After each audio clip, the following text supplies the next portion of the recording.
જો આજે મહાપ્રભુજીની કાનીથી દરેકના ઘરે ઠાકોરજી બિરાજે છે. વલ્લભની કાની આપીને ભોગ ધરીએ. ભોગ ધર્યા પછી જે મળે એને શું કહીએ? પ્રસાદ. પ્રસાદ કોને કહેવાય? જે પરસની યાદ અપાવે એ જ પ્રસાદ છે. કારણ કે એમાં સામગ્રીમાં જ્યારે પ્રભુનું અધરામૃત મળે અને જ્યારે જીવે કણિકાને મુખમાં લે ત્યારે એ સુધાનો સંબંધ થાય અને એને યાદ આવે કે આ સુધાનો સંબંધ તો પહેલા પણ થઈ ચૂક્યો છે. એ પરસની શુદ્ધિ કરાવે એ જ પ્રસાદ છે. એમાં પ્રભુનું અધરામૃત ભળ્યું હોય તો આ સર્વોત્તમ સ્તોત્ર એ સાક્ષાત ઠાકોરજીનું સુધારૂપ અધરામૃત રૂપ છે. અને ભૂતલ પર એ જ સુધા વલ્લભ રૂપે પધારી. કારણ કે રાસ સમયે જ્યારે ગોપીજનો શોધવા નીકળ્યા અને હૃદયમાંથી વિપ્રયોગ સુધા જાગી, એ વિપ્રયોગાત્મક સુધા જ્યારે ઠાકોરજી મળ્યા નહીં, પુકારવા લાગી ગોપીજનો, આ નાથ રમણ પ્રેષ્ઠ ક્વાસી ક્વાસી મહાભુજ, એ પ્રભુ પ્રગટ હો જાઈએ. અને એવો તાપ જાગ્યો અને પ્રભુને પુકારતા એમના હૃદયમાંથી નીકળેલી સુધા ગોપીઓના અધર પર આવી. વલ્લભનું સ્વરૂપ શું છે? વિરહાત્મક. જે પુકારતા વિરહાગ્નિ હૃદયમાં જાગી એની સુધા અધર પર આવી ગોપીજનોના. અને પ્રત્યેક ગોપીજનોના અધર પર રહેલી સુધાને જ્યારે એક સ્વરૂપ આકાર બનાવવામાં આવે અને એ જે સ્વરૂપ પ્રગટ થાય એ શ્રી વલ્લભનું વિરહાત્મક સ્વરૂપ છે.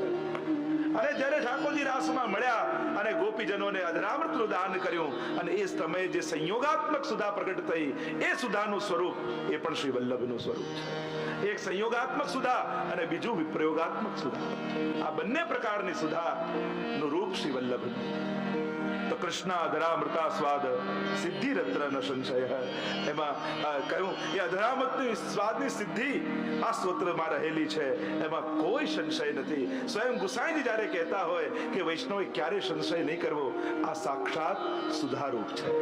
અને જેમ વેણુનાદ કરીને ઠાકોરજીએ પ્રત્યેકને સુધાનો સંબંધ કરાવ્યો, એમ આ વેણુનાદ વલ્લભ રૂપ વેણુનાદ એવો થયો છે સર્વોત્તમ સ્તોત્રના માધ્યમથી કે એનો સંબંધ જેને જેને થશે એને પણ એ રાસ સમયની સુધાનો અનુભવ થશે. અને આમ કહેતા હવે નામાવલીનો પ્રારંભ શ્રી ગુસાઈજી પ્રભુચરણના મુખારવિંદે થયો અને ગાન કરતા શ્રી પ્રભુચરણ બોલ્યા. હવે 108 નામનો પ્રારંભ અહીંયાથી થાય છે. 108 ના પણ અનેક ભાવો છે. જેમ શાસ્ત્રોમાં ભગવાનના 12 અંગ કયા છે. દ્વાદશાંગો હિ પુરુષાઃ. વેદ કહે પરમ પુરુષને 12 અંગ છે. અને એટલા માટે તો ભાગવતજીના 12 સ્કંદ છે. અને 12 સ્કંદને શ્રીનાથજી બાવાના 12 અંગો સાથે સમાનતા કરીએ ને, પહેલા 2 સ્કંદ શ્રીનાથજી બાવાના બંને ચરણ, ત્રીજા અને ચતુર્થ સ્કંદ બંને બાહુ, પંચમ અને ષષ્ઠ સ્કંદ શ્રીનાથજી બાવાની બંને જંઘાઓ, સપ્તમ સ્કંદ જમણો મુઠ્ઠી વાળો હાથ, આઠમો અને નવમો સ્કંદ બંને વક્ષસ્થલ, દશમ સ્કંદે હૃદય, એકાદશ સ્કંદે મસ્તક, દ્વાદશ સ્કંદ 12મો સ્કંદ ઊંચો ઉઠેલો શ્રીનાથજી બાવાનો હાથ. વેદે એ પરમ પુરુષના 12 અંગ કયા છે. અને ભક્તિ 9 પ્રકારની કહી. શ્રવણમ કીર્તનમ વિષ્ણોઃ, સ્મરણમ પાદ સેવનમ, અર્ચનમ વંદનમ દાસ્યમ, સખ્યમ આત્મનિવેદનમ. 9 પ્રકારની ભક્તિ કહેવાય. તો પ્રત્યેક અંગમાં નવધા ભક્તિ સિદ્ધ થાય. તો આમ સર્વાંગમાં નવધા ભક્તિ કરીએ તો 12 9 108 થાય. સર્વાંગમાં નવધા ભક્તિ કરો અને એટલા માટે તો માળામાં 108 હોય છે. વલ્લભ કુલની આગળ પણ આપણે 108 લખતા હોય છે, કારણ કે મહાપ્રભુજીના 108 નામ છે. અને અત્યારે તો 108 નામ, 108 આંકડો ડાયલ કરો ફોનમાં તો શું થાય? એમ્બ્યુલન્સ આવે. એમ જ થાય કે આ વૈષ્ણવને એમ થયું કે આ ભવરોગથી પીડાઈએ છે અને અમારો આ ભવરોગ દૂર કેમ થાય, એટલે આપણા જતીનભાઈ 108 ડાયલ કર્યું એટલે સીધા અમે આવી ગયા અને સર્વોત્તમ સ્તોત્ર રૂપી ઔષધિ લઈને આવ્યા. ભવૌષધા છોત્ર મનોભિરામાત કૌત્તમ શ્લોક ગુણાનુવાદાત પુમાન વિરજ્યેત વિના પશુઘ્નાત. આ પણ ભવૌષધિ જ છે. આ સુધારૂપ ઔષધિને અમે તમને પાઈશું અને ભવના ફેરાઓમાંથી તમે મુક્ત થઈ અને પ્રભુના ચરણારવિંદને પ્રાપ્ત થઈ જશો. તો 108 ના અનેક ભાવો કયા. સર્વોત્તમ સ્તોત્રમાં 108 નામમાં પહેલા 3 નામ એ ધર્મી રૂપ કયા છે અને આ 3 નામને 35 નામ સહાયક કયા છે. પહેલા પણ મેં કહ્યું તો નામ, રૂપ, લીલા, ગુણ, ફલ, આ 5 અને 7 6 ધર્મ અને 7મું ધર્મી રૂપ. અને આ 7 રૂપિયા 5 ને નામ રૂપ લીલા ગુણ અને ફલ, એને આમ 7 5 સિત્તા 35 ત્રણ નામ પ્રધાન રૂપે.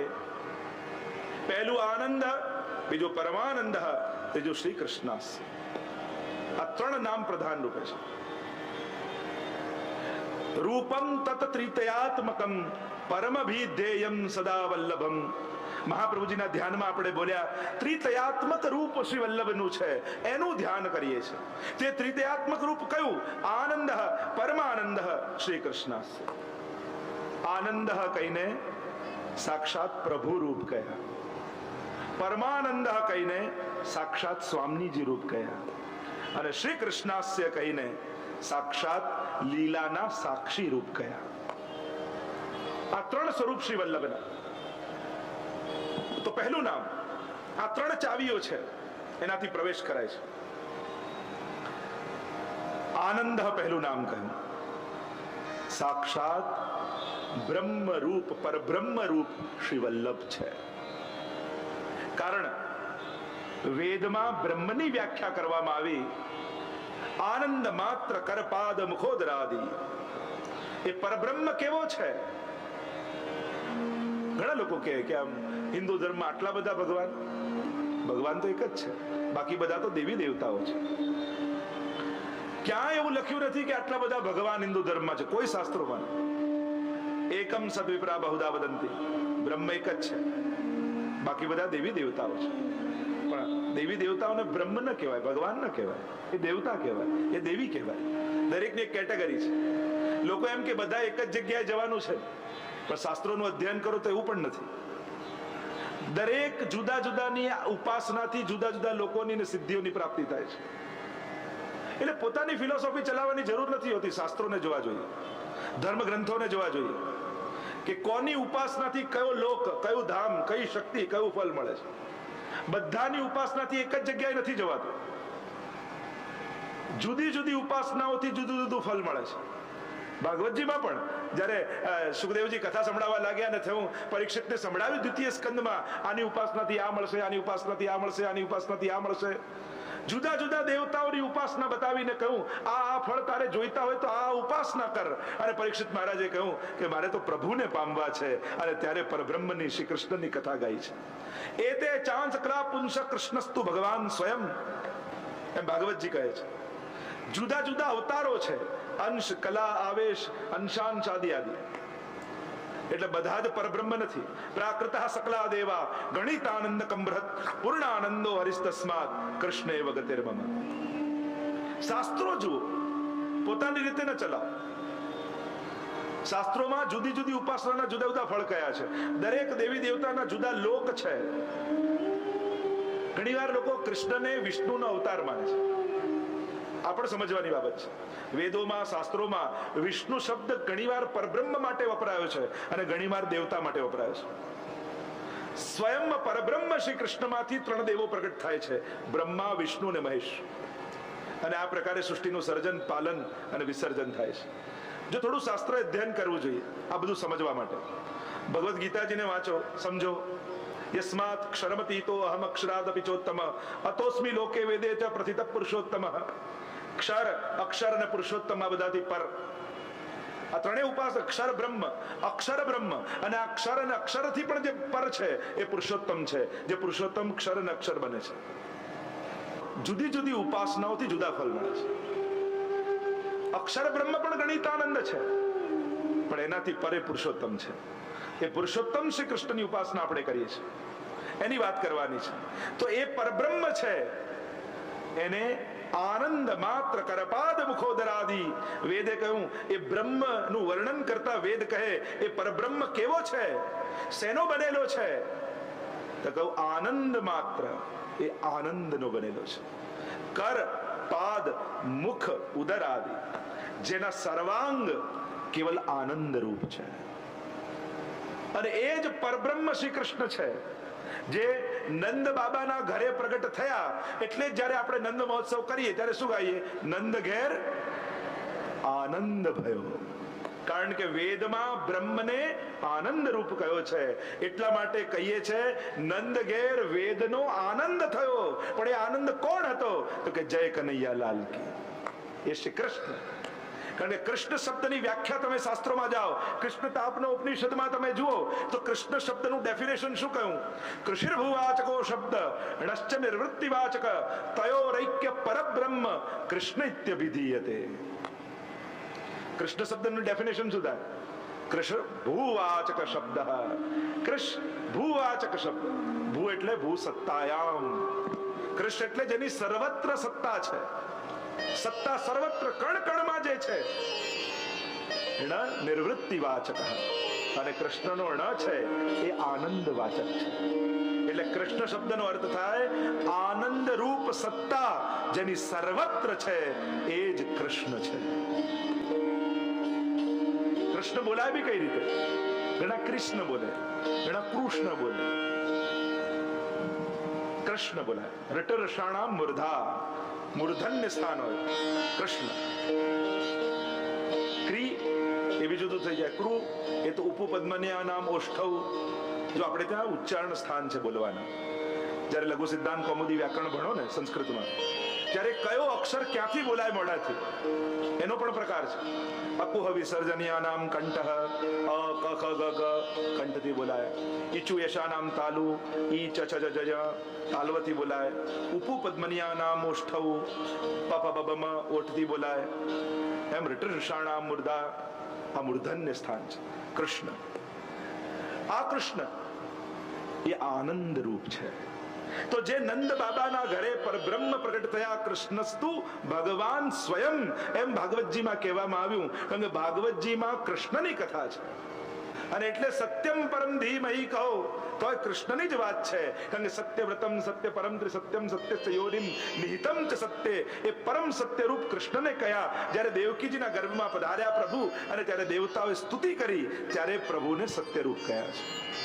અને ભાગવતજીની શરૂઆત જ મંગલાચરણ કર્યું, એમાં કહ્યું સત્યમ પરમ ધીમહિ. છેલ્લે પણ શ્લોકે જ આવ્યો સત્યમ પરમ ધીમહિ. એ સત્ય રૂપ કૃષ્ણ છે, જે પરમ સત્ય રૂપ છે. તો વેદમાં આનંદ રૂપ કયા? આનંદ વલ્લી આખું ઉપનિષદોમાં પણ વાત છે. કોનો કેટલો આનંદ, કોનો ગણિત કેટલી, આખું આનંદની ગણના કરવામાં આવી ઉપનિષદોમાં. દેવતાઓના કેટલા પ્રકારના આનંદ છે, કોણ કેટલું આનંદ આપી શકે છે. અને એટલા માટે આનંદની પણ ગણના છે ઉપનિષદો. અને એટલે જ મહાપ્રભુજીએ કૃષ્ણાશ્રયમાં કહ્યું પ્રાકૃતઃ સકલા દેવા. પ્રાકૃત છે અને ગણી શકાય એવો આનંદ છે. ગણિતાનંદકમ બૃહત. બૃહત એટલે અક્ષર બ્રહ્મ, એ પણ ગણિતાનંદ છે, એનો આનંદ ગણાય છે. પણ પૂર્ણાનંદો હરિસ્તસ્માત. હરિ પ્રભુ તો પૂર્ણાનંદ રૂપ છે. ત્રણ પ્રકારના આનંદ આપણે ત્યાં ગયા ને, વિષયાનંદ, બ્રહ્માનંદ અને ભજનાનંદ. જો આનંદ શબ્દ 3 વાર સર્વોત્તમ સ્તોત્રમાં આપણે 108 નામમાં આવ્યું. 3 આનંદની વાત કરી. એક આનંદ, બીજું આનંદ પરમાનંદ, અને આગળ કહ્યું પૂર્ણાનંદ. 3 આનંદના નામ આવ્યા 108 નામ. આનંદ, પરમાનંદ અને પૂર્ણાનંદ. કારણ કે હરિ પૂર્ણાનંદો હરિસ્તસ્માત કૃષ્ણ એવ ગતિર્મો. પૂર્ણાનંદ રૂપ હરિ છે. અને એટલા માટે આનંદ કહીને સાક્ષાત વસ્તુતઃ કૃષ્ણ એવ. એ જ કૃષ્ણ જે ગોપાલ હુતે ગોકુલ में, જે ઠાકોરજી પ્રગટ થયા એન મેન વ્રજરાજ ઉચ્છંગે શ્રીમદ વલ્લભ રૂપ સુરંગે. એન મેન સાક્ષાત એ જ પ્રભુ, એમાં તલભર બી ન્યૂનતા નથી. એ જ પ્રભુ વલ્લભ રૂપે પધાર્યા. તમે વાર્તા સાહિત્યનું અધ્યયન કરો, ઘણા બધા પ્રસંગો એવા દેખાશે જેમાં મહાપ્રભુજીમાં ઠાકોરજીના દર્શન થયા. પણ એવો કોઈ પ્રસંગ નહીં દેખાય જ્યાં ઠાકોરજીએ વલ્લભ રૂપે દર્શન આપ્યા. અને એટલા માટે જ વલ્લભ પ્રભુનું રૂપ લઈ શકે છે, પણ પ્રભુમાં પણ એટલું સામર્થ્ય નથી કે વલ્લભનું રૂપ લઈ શકે. એટલે શ્રીનાથજી પ્રભુ, પણ વલ્લભ એ મહાપ્રભુ છે, કારણ કે પ્રભુ પણ એ રૂપ નથી લઈ શકે. એટલે વલ્લભને મહાપ્રભુ કહીએ. એન મેન વ્રજરાજ ઉચ્છંગે. તો વિષયાનંદ, બ્રહ્માનંદ અને ભજનાનંદ, સ્વરૂપાનંદ. આ 3 આનંદ કયા? વિષયાનંદ તો સાધારણ જીવ પણ જાણે છે. જે ઇન્દ્રિયોનો આનંદ એ અનુભવે છે એ વિષયાનંદ. બ્રહ્માનંદ ઋષિઓ જાણે છે, મુનિઓ જાણે છે. બ્રહ્માનંદ એટલે મોક્ષાનંદ, મોક્ષનો આનંદ. અને ઋષિઓને એમ થાય કે આનાથી પર કઈ છે જ નહીં. કોઈએ 1000 રૂપિયા જોયા જ ના હોય ક્યારે, અને તમે 1000 ની નોટ આપો તો એને થાય કે આનાથી મોટું સુખ જ નથી.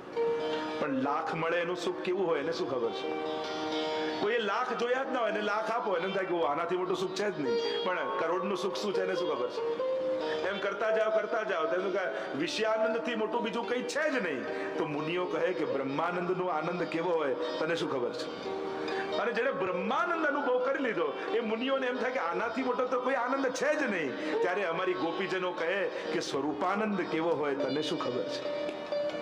આ સ્વરૂપાનંદ એ સિરમોર આનંદ કયો છે. તો આમ 3 આનંદ કયા? તો પ્રભુ પોતે આનંદ રૂપ છે, અને એ જ આનંદ કૃષ્ણ રૂપે પ્રગટ થયા. અને એટલે જ કહ્યું કે હેરી હે નંદરાય કે આનંદ ભયો. તમે દરેક પદમાં જોઈ લો, પછી કૃષ્ણની વાત આવે છે, પહેલા આનંદ રૂપ કહેવાય છે. નંદરાય કે આનંદ ભયો, જે વેદમાં આનંદ રૂપ પરબ્રહ્મ કયો છે એ જ પરબ્રહ્મ આવ્યો છે સારસ્વત કલ્પમાં. અને એટલા માટે જ ભાગવતજીની મહત્તા અન્ય સર્વ પુરાણો કરતા વિશેષ છે. કેમ? એનું એક જ કારણ, દરેક કલ્પમાં કૃષ્ણ, જો વ્યાસજી તો દરેક કલ્પમાં થાય, અને એ કલ્પમાં ભગવાને જે જે લીલા કરી હોય એનું ગ્રંથમાં પુરાણો રૂપે અવગાહન કરે. તો કહ્યું ભાગવતજીની મહત્તા બધા જ જો વ્યાસજીઓએ લખ્યા હોય પુરાણો, પછી ભાગવતજીને કેમ વિશેષ ગણીએ છે? ત્યારે અર્થ સમજાવતા આચાર્યો કહે કે દરેક કલ્પમાં કૃષ્ણ અવતાર થાય છે, પણ દરેક કલ્પમાં થતા કૃષ્ણ અવતાર એ પૂર્ણ અવતાર નથી હોતા. જેમ આપણે કહીએ કે 5000 વર્ષ પહેલા કૃષ્ણ અવતાર થયો એમ માનીએ ને આપણે, સાચી વાત છે. પણ ભાગવતજીમાં 5000 વર્ષ પહેલા જે કૃષ્ણ અવતાર થયો એની કથા નથી. કૃષ્ણ અવતાર થયા 5000 વર્ષ પહેલા, પણ ભાગવતજીમાં એની કથા, જેની કૃષ્ણ લીલા છે એ ભાગવતજીમાં 5000 વર્ષ પહેલા થયેલા કૃષ્ણની કથા નથી. કારણ આખો કલ્પભેદ છે. હમણાં બ્રાહ્મણ પાસે તમે સંકલ્પ કરાવો તો હાથમાં જલ લેવડાવે, સંકલ્પ કરાવો, હરિ ઓમ વિષ્ણુ વિષ્ણુ વિષ્ણુ શ્રીમદ ભગવતો મહાપુરુષસ્ય વિષ્ણુ આગ્રહ પવિત્રમાનદ્ય બ્રહ્મણે દ્વિતીય પરાદે શ્વેત વારાહ કલ્પે. હમણાં કયો કલ્પ ચાલે છે? શ્વેત વારાહ કલ્પ. અને ભાગવતજીમાં કોની કથા છે? સારસ્વત કલ્પનો. એક કલ્પનો ભેદ છે. કારણ કે દરેક કલ્પના દ્વાપરમાં કૃષ્ણ અવતાર થાય છે, પણ દરેક કલ્પના દ્વાપરમાં થતા કૃષ્ણ અવતાર પૂર્ણ અવતાર એટલે કે એ પરબ્રહ્મ નથી આવતા કૃષ્ણ બની, એ તો વિષ્ણુના અવતારો હોય છે. કેવલ ને કેવલ સારસ્વત કલ્પના દ્વાપરમાં જે કૃષ્ણ અવતાર થયો એ સાક્ષાત પરબ્રહ્મ વસ્તુતઃ કૃષ્ણ એ તે ચાંસ કુલા પુંસક કૃષ્ણસ્તુ ભગવાન સ્વયં, એટલે કે સ્વયં ભગવાન કૃષ્ણ રૂપે પધાર્યા એ કેવલ ને કેવલ સારસ્વત કલ્પના દ્વાપરમાં. અને ભાગવતજીમાં સારસ્વત કલ્પમાં પ્રગટેલા કૃષ્ણની કથા છે, એટલે ભાગવતજીની મહત્તા સર્વ પુરાણો કરતા વિશેષ છે. શાસ્ત્રોક્ત વાત છે, સમજવાની વાત છે. અને મહાપ્રભુજી કયા કૃષ્ણનું સ્વરૂપ છે? તો કે સારસ્વત કલ્પમાં પ્રગટેલા જે કૃષ્ણ છે, નંદ બાબાને ત્યાં પ્રગટ થયા. જે વે ગોપ વધુ હતી વ્રજમે તે બાન, જે વેદ રૂચા ભઈ, જે એ જ આખો વૈભવ સારસ્વત કલ્પનો અહીંયા પધાર્યો. લીલા હોતી જૂની નાતર, લીલા હોતી જૂની, જો પે શ્રી વલ્લભ પ્રગટ ન હોતે વસુધા રહેતી સુ. આ ભૂતલ તો સુનો રહી જાત. કેમ? કારણ કે એ લીલાઓ સારસ્વત કલ્પની મહાપ્રભુજીએ પ્રગટ થઈ અને ફરી બધી લીલાઓ પ્રગટાવી છે. એ સમયે તો નંદ ઘેર આનંદ થયો, પણ આજે મહાપ્રભુજીની કૃપાથી કેવલ નંદ ઘેર આનંદ નહીં, પણ ઘેર ઘેર આનંદ થવા લાગ્યા. ઘરે ઘરે ઠાકોરજી વિરાજ્યા અને ઘરે ઘરે સારસ્વત કલ્પની લીલાઓ થવા લાગી. આ મહાપ્રભુજીની કૃપા છે. તો એ આનંદાય નમઃ આમ કહી શ્રી ગુસાઈજી સંકેત કરે છે કે જે પરબ્રહ્મ કૃષ્ણ છે, જે સર્વથી પર છે, જે નિકુંજ નાયક છે, જે ગોલોક ધામની ભીતર રહેલા નિકુંજમાં અખંડ રાસમાં બિરાજે છે, એ અખંડ રાસનો રાસેશ્વર એ જ વલ્લભ રૂપે ભૂતલ પર પધાર્યા છે. એટલા માટે કહ્યું આનંદાય નમઃ. આનંદાય નમઃ આનંદાય નમઃ આનંદાય નમઃ આનંદ રૂપ પરબ્રહ્મ શ્રી કૃષ્ણ પધાર્યા. બીજું નામ કહેતા ગુસાઈજી પ્રભુચરણ કહે પરમાનંદાય નમઃ પરમાનંદાય નમઃ પરમાનંદાય નમઃ પરમાનંદાય નમઃ પરમાનંદાય નમઃ પરમાનંદાય નમઃ પરમાનંદાય નમઃ કહીને કહ્યું શ્રી વલ્લભ એ સાક્ષાત સ્વામીજીનું સ્વરૂપ છે. રૂપમ તત્ત્રિતયાત્મકમ, ત્રિતયાત્મક સ્વરૂપે શ્રી વલ્લભ બિરાજમાન છે. વિરહાત્મક, રસાત્મક અને ભાવાત્મક. આચાર્ય સ્વરૂપે, સ્વામીજી સ્વરૂપે અને ઠાકોરજી સ્વરૂપે. સાક્ષાત સ્વામીજી સ્વરૂપ શ્રી વલ્લભનું છે. અને આ સ્વરૂપ ગમે તેવા જીવો જાણી નથી શકતા. ઘણા આચાર્ય સ્વરૂપે જાણ્યા, ઘણા પ્રભુ સ્વરૂપે જાણ્યા, પણ આધિ દૈવિક જીવો જે છે, નિત્ય લીલાના જીવો, એ જ મહાપ્રભુજીના આ સ્વામીજી સ્વરૂપને જાણી શકે છે. દયરામભાઈ પણ કહે છે જગત જપે નૃપ નામ રહ્યો જસ સગળે ફેલી, પટરાણીનું નામ લહે રહે જે રંગ મહેલી. જગત જપે નૃપ નામ. જો રાજા હોય ને એને આખી પ્રજા જાણતી હોય, કેવો દેખાય છે, કેવું એનું સામર્થ્ય, કેવું એનું પરાક્રમ, કેવી એની તાકાત, કેવું એનું રૂપ, આખી પ્રજાને ખબર હોય. રાજાને બધા ઓળખે. જગત જપે નૃપ નામ. તો ઠાકોરજી છે ને રાજા જેવા છે, એને બધા જ જાણે છે, ઓળખે છે, એના સામર્થ્ય સ્વભાવને. રહ્યો જ સગળે પહેલે, એનું યશ બધે પહેલાયેલો. પણ પટરાણીનું નામ લહે રહે જે રંગ મહેલી. પણ રાણી હોય ને રાજાની, એને તો એ જ જુએ, એ જ જાણે, એ જ ઓળખે જે રંગ મહેલના જીવો હોય. જે દાસીઓને રંગ મહેલમાં સેવામાં રાખી હોય રાણીની, એ જ રાણીના સૌંદર્યને, સ્વભાવને, સામર્થ્યને ઓળખતા હોય. એમ જ શ્રીનાથજીને તો બધા જ જાણે, પણ વલ્લભના સ્વરૂપને તો એ જ જાણી શકે જે લીલાના જીવો હોય. જે અંતરંગ લીલાના જીવો હોય એ જ વલ્લભના સ્વામીજી રૂપ સ્વરૂપને જાણી શકે છે. કારણ નિત્ય લીલામાં પ્રવેશવા માટે આ સ્વામીજીની કૃપા અનિવાર્ય છે. સ્વામીજીની કૃપા વગર લીલામાં જીવનો પ્રવેશ થતો નથી. અને વલ્લભ એટલા માટે ભૂતલ પર પધાર્યા છે.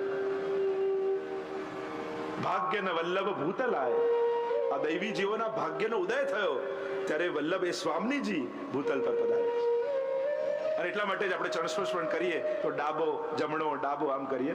એનો ભાવ જ ડાબો અંગ છે ને ઠાકોરજીનો, એ પુષ્ટિ અંગ છે. એટલે જીવ કહે કે પહેલા અમે લીલામાં હતા, પુષ્ટિમાં હતા, એટલે ડાબો અંગ. ભૂતલ પર પડ્યા કોઈ દોષને કારણે, એટલે મર્યાદામાં આવ્યા, સંસારમાં આવ્યા, એટલે જમણો. પણ મહાપ્રભુજી સ્વામીજી રૂપ શ્રી વલ્લભે બ્રહ્મ સંબંધ કરાવી ફરી અમારો લીલામાં પ્રવેશ કરાવ્યો, એટલે ફરી ડાબો અંગ કરી. એટલે આપણે ત્યાં ચંદ્રસ્પર્શ ડાબો જમણો ને ડાબો આમ કરે. શ્રી વલ્લભે સંબંધ કરાવ્યો લીલાનો.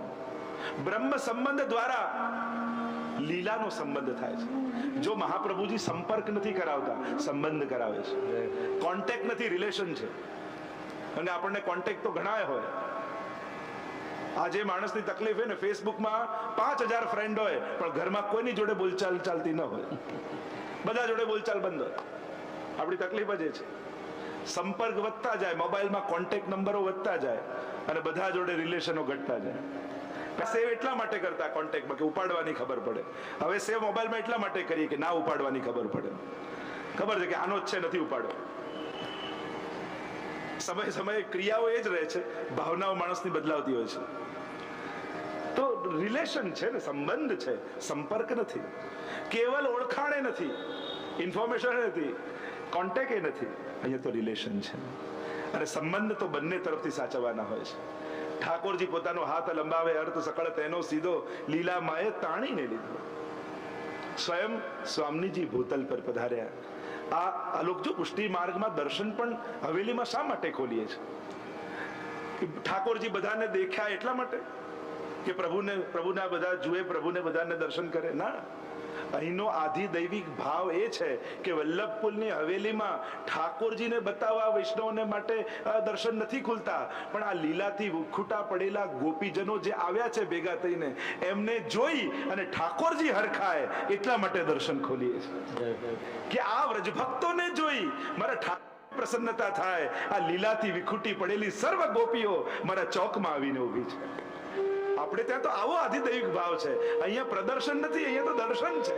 કારણ કે પ્રદર્શનમાં સામેવાળાનું સુખ હોય અને દર્શનમાં તો સેવ્યનું સુખ હોય. તો આપણા હવેલીમાં ખુલતા દર્શનમાં પણ પ્રભુનું સુખ છે કે આ વ્રજભક્તોને જોઈ મારા ઠાકોરજીને ખૂબ આનંદ થાય છે. આ એક એક ગોપીને જોઈને ઠાકોરજીને સુધી આવે, આ સેવાની સખી, આ સેવાની સખી, આ લીલાની સખી, આમ સર્વ સખીજનોને જોઈ મારા ઠાકોરજી ખૂબ પ્રસન્ન થાય. આ ભાવથી વલ્લભકુલ દર્શન ખોલતા હોય છે. તો અન્ય જગ્યાએ ને વલ્લભકુલની હવેલીઓમાં ફરક આ જ છે, બીજે બધે પ્રદર્શન, પણ હવેલીઓમાં તો દર્શન હોય. કારણ કે એ તો સંબંધ છે અને સંબંધમાં તો પરસ્પર આનંદ હોય. આ ભાવ આપણે ત્યાં છે.